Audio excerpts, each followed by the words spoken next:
Stephen రాళ్లతో కొట్టబడి హతసాక్షి అయినప్పుడు సంఘమంతా ప్రార్థించిందట. దేవుని బిడ్డలారా, ఎవరైనా హతసాక్షి అయ్యారా?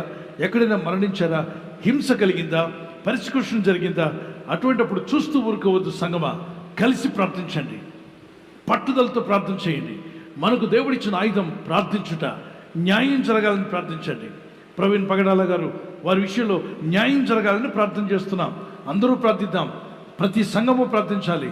న్యాయమే నెరవేరునుగాక, న్యాయం జరుగునుగాక, ఏది సత్యం అది జరుగునుగాక. ఆమె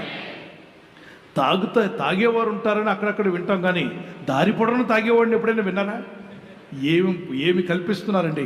దారి పొడవును ఇక నీళ్లు తాగేది లేదు, జ్యూస్ తాగేది లేదు, వాటర్ బాటిల్ కొనేది లేదు. తాగడము, కొనుక్కోవడం, తాక్కుంటూనే వెళ్ళిపోతాడా? అది ఏం జరుగుతుందో అందులో సత్య అసత్యాలు నిజ నిర్ధారణ అయ్యే రోజు వచ్చునుగాక. ప్రార్థిద్దాం. మన పని ప్రార్థన.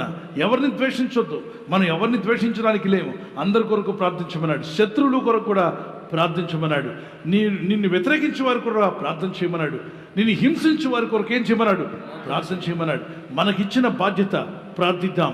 సంఘాలన్నీ ఐక్యత కలిగి ప్రార్థన చేయాలి. స్టెఫనుకు జరిగింది 7వ అధ్యాయంలో.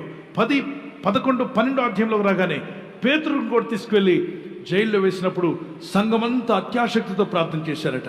పట్టుదలతో ప్రార్థించారు.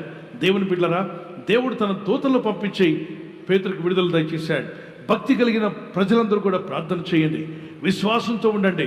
ప్రార్థన పట్టుదల కలిగి మనం చేయాల్సిన అవసరం వచ్చేసింది.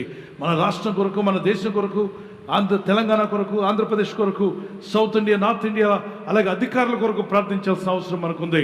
ప్రార్థిద్దాం. దేవుని దగ్గర మొరపెట్టుకుందాం. అన్యాయాలు, అక్రమాలు, అవినీతి కార్యాలు అన్నీ ప్రభు తొలగించి సత్యమును, నిజాన్ని, అలాగే నీతిని దేవుడు ఫలింపజేయలాగున పట్టుదలతో ప్రార్థన చేద్దామన్న వారు గట్టిగా దేవునికి స్తోత్రం చెప్పగలరా?